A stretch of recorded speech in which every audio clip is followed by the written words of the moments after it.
अस्सलाम वालेकुम, welcome back to my YouTube family. आप सब कैसे हैं? उम्मीद करती हूँ आप सब खैरियत से होंगे। आज फिर मैं एक न्यू रिएक्शन वीडियो के साथ आप सबके सामने हाजिर हूँ। आई होप आपको ये वीडियो पसंद आएगी। अगर पसंद आए तो लाइक कीजिएगा, सब्सक्राइब कीजिएगा मेरे चैनल को। आज का जो वीडियो का टाइटल है, उस वीडियो अजमेर दरगाह और ज्ञान वापी मस्जिद के खालिफ साजिश क्यों। ये बयान है मुफ्ती सलमान आजहरी जी का। ये बयान मैंने लिया है इल्मी दीन सुन्नी चैनल से। तो गाइज़ आप इल्मी दीन सुन्नी चैनल को जाके सब्सक्राइब कर लीजिए ताकि आपको न्यू वीडियो की नोटिफिकेशन मिलती रहे। तो ये आजकल बहुत ज़्यादा ही हो रहा है ज्ञान वापी मस्जिद के ऊपर बवाल, तो उसी के बारे में कुछ है इस वीडियो में। आइए चलिए वीडियो देखते हैं, उसके बाद बाकी बातें बाद में करते हैं। अगर आपने अभी तक मेरे चैनल को सब्सक्राइब नहीं किया है, आप मेरे चैनल पर नए हैं तो प्लीज़ जल्दी से जाइए मेरे चैनल को सब्सक्राइब कर लीजिए।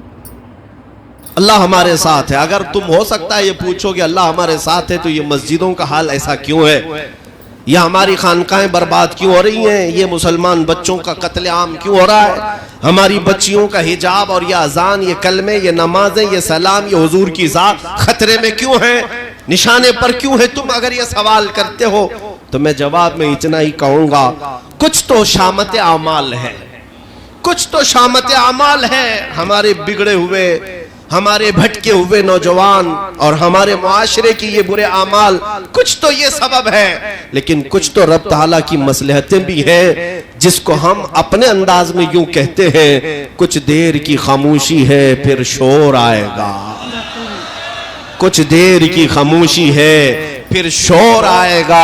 आज तुम्हारा वक्त है, कल हमारा दौर आएगा इंशाअल्लाह।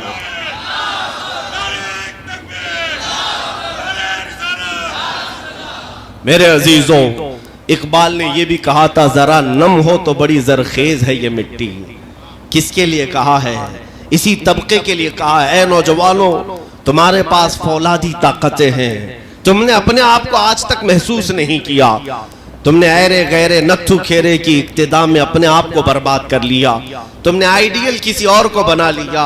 हकीकत देखो तो आज भी वो ताकतें, कुव्वतें तुम्हारे कदमों में है, तुम्हारे घर की कनीजें हैं। इसलिए कि इकबाल ने यह भी कहा था, उनके जो हम गुलाम थे खल्क के पेशवा रहे, उनके जो हम गुलाम थे खल्क के पेशवा रहे, उनसे फिरे जहां फिरा फिर आई कमी वकार में। हुजूर से फिर गए तुम तो ये कमी आई है वकार में और इज्जत में, बाकी कुछ नहीं। जो लोग ये कहते हैं कि मुसलमानों के पास अब ताकत और कुव्वत, सियासत, हुकूमत, दौलत, इज्जत कुछ नहीं है, मैं कहता हूं ये चीजें कब हमारे पास आई थी, कब थी? वो 313 निहत्ते साहबा जो बद्र में गए थे, मियां उनके पास कौन सी ताकत थी, कौन सी दौलत थी? उनके पास तो 10 लोगों के दरमियान 2 खजूरें होती थी खाने के लिए। हाँ, लेकिन मदीने से निकलते थे तो कैसर और किसरा भी कांपने लगते थे। उनके पास कपड़े वो थे जो जगह जगह से पैबंद लगे हुए थे। कभी हमने इन तमाम दौलतों पर फख्र करना सीखा नहीं, और ये असबाब हमारी कामयाबी का जरिया नहीं। हमारी कामयाबी का जो जरिया है और हमारे सरबुलंदी की जो राज, सरबुलंदी का जो राज है, वो न ताकत है, न हुकूमत है, न सियासत है, न दौलत है। वो हमारी सरबुलंदी और सरफराजी का जो राज है वो सिर्फ और सिर्फ इतना है, हमें करनी है शहंशाह बतहा की रजा जोई।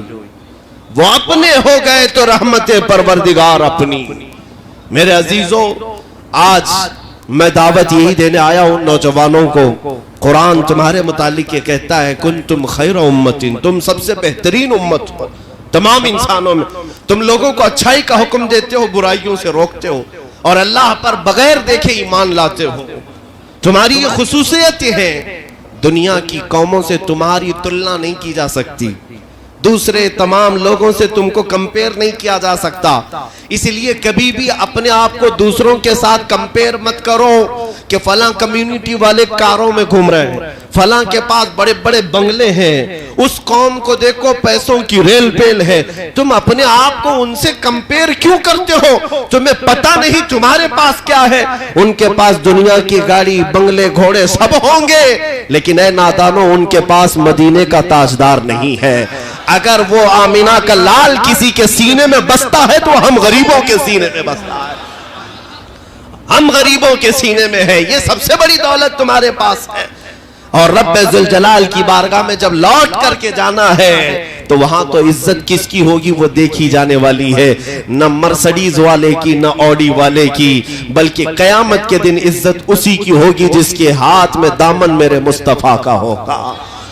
यहां पर एक बात मैं अर्ज कर रहा हूं अजीजान गिरामी, जो हमारे लिए सबसे बड़ी दौलत है फख्र की, वो मोहब्बत रसूल का वो चिराग है जो अभी भी तुम्हारे सीनों में मौजूद है।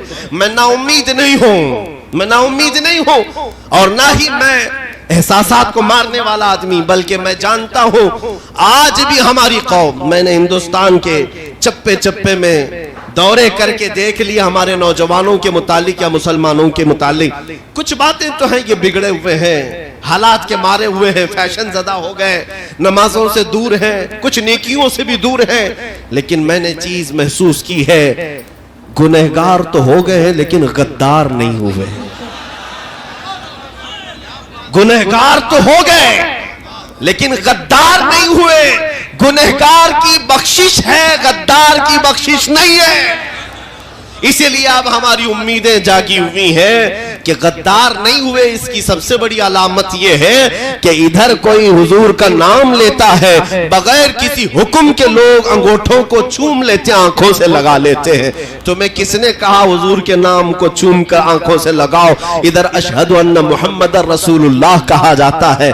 हर एक के लब चूम करके अंगूठों को आंखों से क्यों लग जाते हैं? यह अलामत है कि दिल के अंदर अभी चिराग मुस्तफा का जल रहा है, उस मोहब्बत का चिराग मौजूद है। बस इस दिया की रोशनी को और थोड़ा शोला बनाने की देर है। जिस दिन ये चिराग शोला बनेगा इंशाअल्लाह अज़ीज वो वक्त आएगा जब मुझ जैसा एक कमतर आदमी नहीं, तुम हर मोहल्ले में एक एक सलमान जरूर देखोगे, हर बस्ती में देखोगे। मैं अपनी तारीफ के लिए बात नहीं कर रहा, मैं तहदीस नेमत के लिए कह रहा हूं। आज अगर तुमको मुझसे मोहब्बत है तो इसलिए नहीं है कि मैं किसी बड़े खानदान का बेटा हो, बल्कि सिर्फ मुझसे मोहब्बत इसलिए करते हो कि मेरे मुस्तफा की हदीसें या बातें किया करता है, हुजूर पाक सल्लल्लाहु तआला अलैहि वसल्लम की मोहब्बत की बात करता हूं। यही इज्जत है। और कल को देखोगे जिस दिन ये चिराग थोड़ा और बुलंद हुआ इंशाअल्लाह अज़ीज हमारे हर गली का बच्चा उस कुफ्र की तागूती ताकतों को ललकारता हुआ नजर आएगा।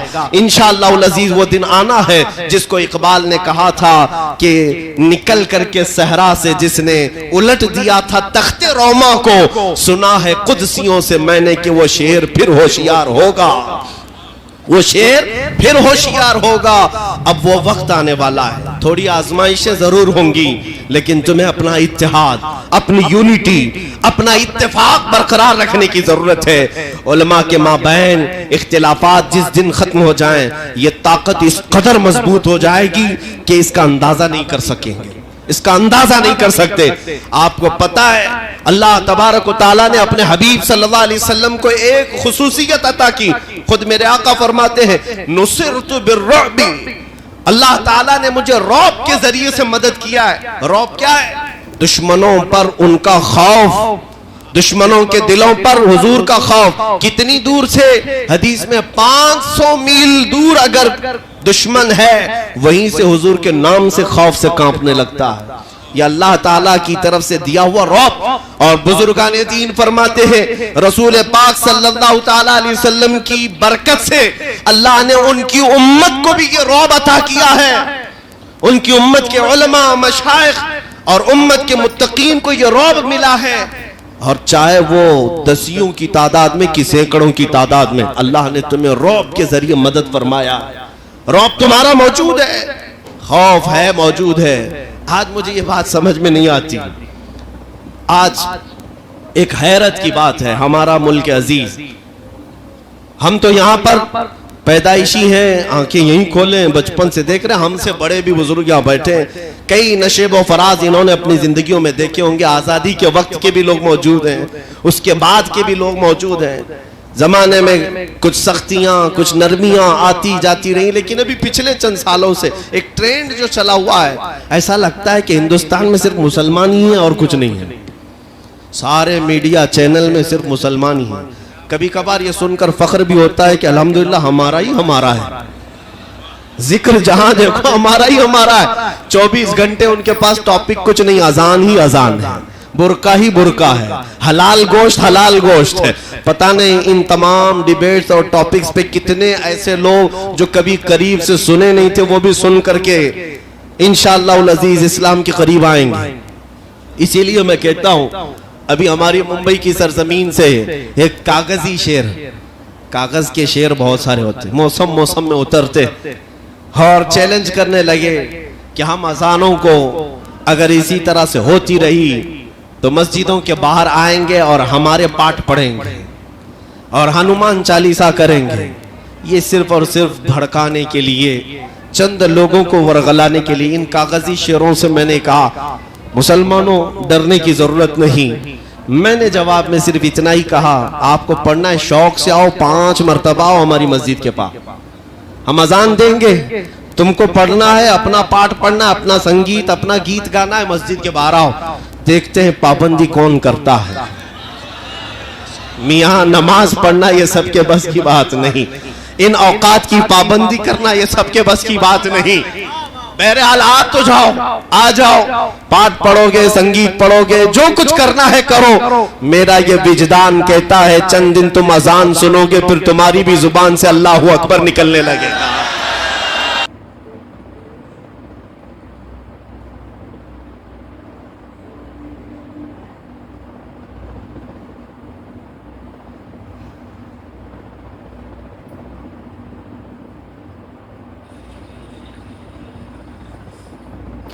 तो गाइस वाकई में ये वीडियो बहुत खूबसूरत थी। लोग आपस में एक दूसरे को लड़ाने में लगे हुए हैं, कभी अजान का मुद्दा ले लेते हैं, कभी बुरके का मुद्दा ले लिया, अब ये ज्ञानवापी मस्जिद का मुद्दा ले लिया कि उसमें सिबलिंग है। तो ये क्या नेता लोग तो लड़वाते हैं और अपनी रोटियां सेकते हैं, बस ये है आम पब्लिक आपस में लड़ जाती है, ये नहीं सोचती है कि नुकसान किसका हो रहा है। नुकसान तो गरीब जनता का ही हो रहा है। तो गाइस बेहतर ये है कि इन सब मुद्दों को छोड़ करके महंगाई, बेरोज़गारी, शिक्षा, इन सब चीज़ों पे अगर ध्यान दिया जाए तो आज देश के हालात कुछ और ही होते। अगर धर्म के नाम पर लड़ाई ना हो तो कितनी अच्छी बात है, लेकिन लोगों को कौन समझाए। कहते नहीं है ऊपर वाले की लाठी में आवाज़ नहीं होती है, जब पड़ती है तब पता चलता है कि हाँ ये क्या हुआ। तो वाकई में ये वीडियो बहुत अच्छी थी। आपको कैसी लगी कमेंट बॉक्स में ज़रूर बताइएगा। अगर आपको मेरी वीडियो अच्छी लगती है तो प्लीज़ मेरे चैनल को सब्सक्राइब कीजिए, वीडियो को लाइक कीजिए, कमेंट कीजिए, शेयर कीजिए और ज़्यादा से ज़्यादा शेयर कीजिए। मिलती हूँ अगली वीडियो में, तब तक के लिए अल्लाह हाफिज़।